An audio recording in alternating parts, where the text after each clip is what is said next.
Naturo, votre rendez-vous naturopathique. Avec Pauline Burel. Allo Naturo, le rendez-vous naturopathique sur RCB en compagnie de Pauline Burel. Bonjour Pauline. Bonjour Tamara, bonjour à toutes et à tous. Cette semaine, Pauline a décidé de vous parler des produits de la ruche. Oui, c'est une période propice à l'utilisation des produits de la ruche. Alors j'ai pensé vous faire une petite émission sur leurs vertus. Et c'est également un sujet qui fera plaisir à mon papa et mon mari qui ont des ruches. Super. Et quels sont les différents produits de la ruche ? Alors il y a le miel, la cire, la gelée royale, la propolis et le pollen. Et on commence par le plus connu, le miel. Alors d'abord, il faut faire attention au miel que l'on consomme. Depuis 2022, ça c'est bien, les miels qui sont conditionnés en France doivent être étiquetés avec le pays de récolte et parfois il y en a plusieurs parce que ce sont des assemblages. Il faut faire attention aux étiquetages flous qui peuvent être un mélange avec de l'eau, du sirop et un peu de miel, enfin des choses coupées quoi. Le mieux évidemment c'est d'acheter son miel chez le producteur et on a de la chance parce qu'il y en a beaucoup et plusieurs dans la vallée de la Bruche. C'est vrai que de ce point-là, on est très gâtés. Et du coup, qu'est-ce que c'est que le miel exactement ? Alors le miel est une substance naturelle qui est produite, comme vous le savez, par les abeilles à partir du nectar des plantes butinées ou du miellat. Alors le miellat, c'est l'excrétion sucrée des pucerons qui prélèvent la sève. Donc c'est le miel de sapin de forêt. Ensuite, les enzymes digestives des abeilles transforment le saccharose de ce nectar en une solution de glucose et de fructose qui est ensuite régurgitée dans les alvéoles de la ruche où ça va se déshydrater. Donc l'apiculteur, quand toutes les alvéoles sont pleines, va désoperculer ces alvéoles et va récupérer le miel, par exemple par centrifugation, et le mettre en pot. Donc l'idéal, c'est quand votre miel n'est pas chauffé, comme ça on garde tous ses bienfaits. Et comme vous savez, il existe plein de sortes de miel selon l'environnement de la ruche. Donc ça peut être un miel d'acacia, de lavande, de forêt, de fleurs, de châtaignier, de tilleul, etc. Et vous avez aussi peut-être entendu parler du fameux miel de Manuka. Donc c'est un miel monofloral qui est d'origine néo-zélandaise et qui est le produit du butinement d'un arbuste qui pousse presque exclusivement en Nouvelle-Zélande. C'est le Manuka.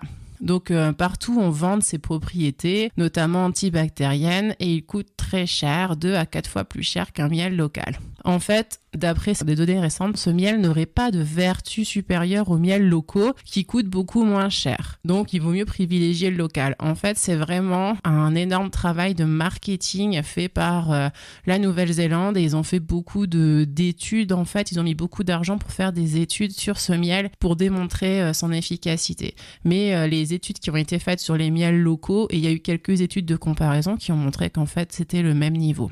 Donc je vais vous donner la composition du miel. En moyenne, le miel est composé de 20% d'eau, 75 à 79% de sucre, essentiellement glucose, lévulose, dextrose, fructose. Il y a 0,2 à 1% de sels minéraux, potassium, calcium, sodium, magnésium et 0,26% de protéines. Donc il contient des enzymes, essentiellement diastase, invertase, glucose, oxydase, je sais que vous aimez ces mots scientifiques. On adore ces petits mots-là.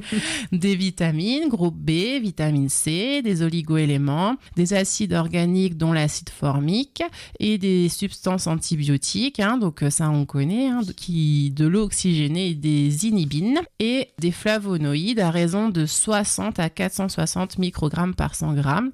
Allez, encore des petits mots scientifiques, pinostrobine, pinosombrine, chrysine, quercétine, myricétine, qui sont anti-inflammatoires, immunostimulants et antioxydants. Et alors malheureusement, parfois ça contient aussi des pesticides, donc attention à l'environnement de la ruche, c'est pour ça on peut jamais vraiment savoir. Et puis c'est difficile pour les miels d'être marqués bio parce que l'abeille peut aller dans un rayon assez important autour de la ruche. Donc c'est vraiment plus intéressant de le prendre localement où on connaît en fait l'environnement de la ruche.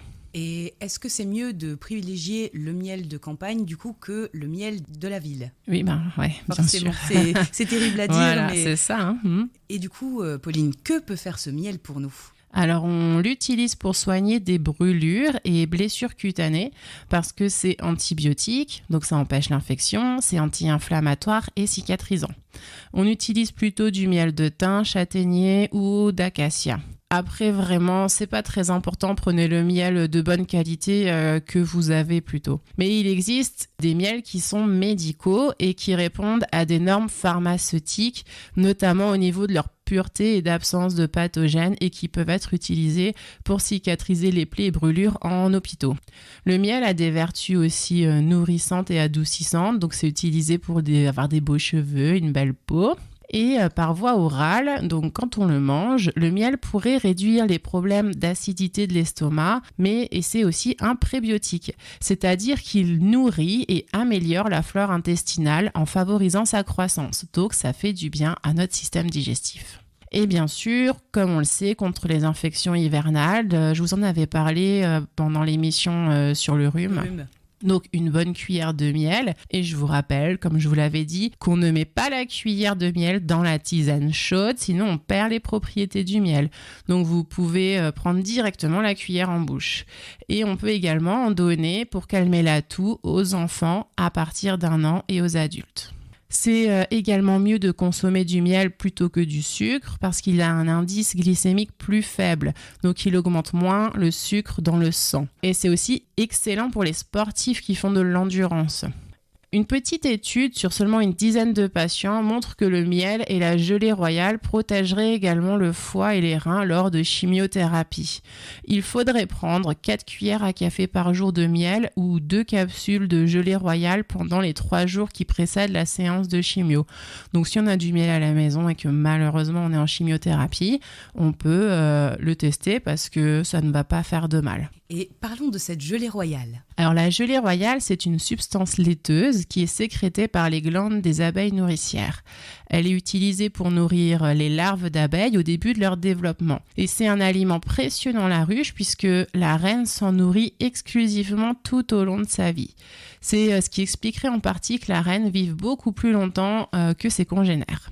La gelée royale est composée pour plus de moitié d'eau et elle renferme également 15% de glucides, majoritairement fructose et glucose, 13 à 18% de protéines, donc beaucoup plus que dans le miel, 3 à 6% de lipides, acide stéarique et palmitique, 1,5% de minéraux, calcium, silice, magnésium, soufre, potassium, phosphore, cuivre, fer, des vitamines, notamment groupe B, des acides aminés et de l'acétylcholine qui est chez l'homme un neurotransmetteur qui est notamment impliqué dans la mémoire et l'apprentissage.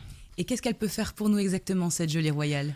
Alors, elle stimule et diminue la fatigue physique et mentale et on peut la consommer sous forme fraîche. Alors là, à ce moment-là, il faut la garder au réfrigérateur ou alors sous forme lyophilisée. C'est le fameux petit pot qu'on voit avec la jolie petite cuillère qui va bien avec. Exactement. On dirait une cuillère de dinette. C'est ça.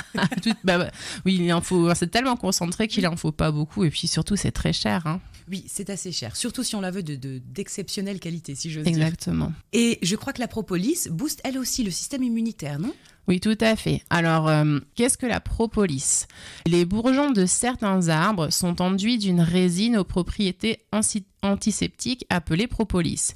Elle constitue une véritable barrière contre les agents microbiens pathogènes qui pourraient infecter les jeunes bourgeons. Donc les abeilles prélèvent la propolis sur les bourgeons des arbres en la récoltant sur leurs petites pattes arrière et la ramènent à la ruche. L'origine végétale de la propolis dépend de la zone climatique dans laquelle se trouve la ruche. Donc dans les régions à climat tempéré comme chez nous, la propolis est issue à 95% des bourgeons de peupliers. Et donc la propolis contient plus de 300 molécules actives identifiées. Elle est composée globalement de 50% de résine et baume, 30% de cire, 10% d'huile essentielle, 5% de pollen, 5% de matière minérale et organique. Et l'apiculteur peut extraire la majorité des cires et obtenir un extrait appelé propolis pur. Et cette propolis pure est composée à 100% de molécules actives d'intérêt pharmacologique telles que les flavonoïdes dont on a parlé avant, les composés phénoliques, des huiles essentielles et quelques autres composés organiques puissants, des acides gras, des sucres. Et qu'est-ce qu'elle peut faire pour nous ? Alors, Tout simplement déjà, on peut l'utiliser en bain de bouche ou ajouter une petite noix quand on se brosse les dents, quand on a des infections buccales, des gingivites. Et la propolis aurait des vertus bien documentées pour prévenir et même soigner les infections respiratoires comme le rhume et la grippe. Donc ce pouvoir anti-infectieux est lié aux flavonoïdes contenus dans la propolis qui sont aussi présents dans le miel, comme on l'a dit. Alors comment est-ce qu'ils agissent ? Les virus sont contenus dans une enveloppe protéique qui les protège. Donc lorsque le virus pénètre dans l'organisme, cette enveloppe s'ouvre et libère le matériel viral pathogène. Et les flavonoïdes contenus dans la propolis inhibe l'enzyme responsable de la décapsulation du virus. Alors en simple, c'est la propolis permet d'empêcher le virus de s'ouvrir et de se multiplier, quoi. Donc celui-ci reste donc prisonnier dans son enveloppe et le contenu génétique du virus n'est pas libéré dans l'organisme, ce qui l'empêche d'être infectieux et de proliférer. Donc comme on l'a dit, la propolis stimule le système immunitaire, donc on la prend en préventif ou en curatif une fois qu'on est malade pour guérir plus vite. Mais ça fonctionne vraiment très bien en préventif. Ils ont fait des études où ils mettaient, c'était des animaux, des souris qui traitaient avec de la propolis et après ils les mettaient en contact avec un virus et elles n'étaient pas infectées grâce à la propolis. Donc tout comme le miel, elle soulage également les brûlures et aide à la cicatrisation. J'en profite également pour ajouter un des autres produits de la ruche qui aide à la cicatrisation, c'est la cire qui contient de la vitamine A qui est très importante pour la peau, pour qu'elle se répare, et des produits anti-inflammatoires. Alors, on peut tout à fait faire un baume contenant du miel, de la propolis, un macérat de plantain, de la cire d'abeille. Et tout ça, ça va avoir une action très forte pour protéger et cicatriser la peau. Et on voit que c'est souvent utilisé dans les petits baumes à lèvres aussi en hiver. Le petit stick qui va bien avec la petite cire et avec un mélange de miel, c'est très très efficace. Oui, tout à fait. Surtout qu'en fait, la cire est vraiment très pratique. Elle est à la fois ce qu'on appelle principe actif, donc elle va avoir une action elle-même cicatrisante et en même temps elle est excipiente, ça veut dire qu'elle va permettre à donner une bonne texture en fait au baume, au stick à lèvres, etc. Donc c'est vraiment un très beau produit. Et pour en finir, il nous reste donc le pollen. Oui, donc quand les abeilles viennent butiner le nectar des fleurs pour faire le miel, elles attrapent sur leurs pattes le pollen des fleurs qu'elles transportent en petites boules appelées pelotes. Et ces pelotes sont ensuite mélangées par l'abeille avec des levures et des ferments lactiques issus du nectar des plantes. Le pollen frais congelé renferme des ferments lactiques et des levures vivantes, mais pas le pollen vendu séché. Donc selon l'origine florale, la composition du pollen peut varier, mais en gros il comporte 30 à 50% de glucides, glucose, fructose, 25 à 30% de protéines. Ça dépend bien sûr des conditions climatiques, du sol, des plantes, de la saison, etc. 18 acides aminés. Moi, je ne vais pas vous faire la liste. je l'ai déjà faite dans l'émission sur les protéines. 1 à 20% de lipides, dont une partie d'acides gras essentiels, 18% d'eau, 18% de cellulose, 5% de minéraux, calcium, chlore, cuivre, fer, magnésium, manganèse, phosphore, potassium, silicium, soufre, sélénium, des vitamines du groupe B en grande quantité, un petit peu moins mais quand même des vitamines A, C, D, E, 5 à 12 ferments lactiques, donc ça c'est très bien pour la flore intestinale. Il y a 3 levures, pareil, ça fait aussi partie de la flore intestinale, des substances immunostimulantes et des enzymes, des coenzymes, des stérols et encore des arômes, des huiles et des pigments, etc. En apithérapie, on utilise, donc apithérapie c'est traitement avec les produits de la ruche, en plus c'est un joli mot. C'est très joli, ouais. On utilise essentiellement les pollens suivants. Donc le pollen de cyste qui contient des caroténoïdes et assure la protection des muqueuses intestinales. Donc le pollen frais serait efficace pour protéger les intestins des maladies inflammatoires. Le pollen de saule qui est récolté au printemps, qui contient des substances qui protègent la rétine de l'œil et aide à prévenir et retarder l'évolution d'une DMLA, dégénérescence maculaire liée à l'âge, et qui s'adresse aussi aux hommes. Pour une fois, je parle des hommes, j'ai fait souvent des émissions sur les femmes. D'ailleurs, je pense que je vais faire une émission sur les problèmes de prostate. Donc, ce pollen de saule peut être utilisé pour les problèmes de prostate et il réduirait l'hypertrophie bénigne de la prostate et soulagerait la prostatite. Rien que ça. Il y a le pollen de bruyère qui assure la protection de toute la sphère circulatoire et qui est intéressante donc pour varices hémorroïdes, mais aussi pour le cerveau. Une bonne circulation du cerveau est importante pour les facultés cognitives. Le pollen de châtaignier, le plus antioxydant, qui convient particulièrement bien aux femmes après 40 ans qui commencent la période préménopause. Bon, c'est un peu tôt 40 ans, 50. Et le pollen de pavot, riche en protéines et en vitamine C, qui accompagne idéalement les régimes végétariens. Donc les ferments lactiques et les levures qui sont dans le pollen frais ne sont pas conservés dans le pollen séché, donc comme je l'ai dit. Donc il vaut mieux en fait prendre du pollen congelé qui renferme toutes les vertus du pollen frais. Et l'idéal est de suivre une cure de pollen pendant 6 semaines à raison d'une cuillerée à soupe chaque matin au petit déjeuner.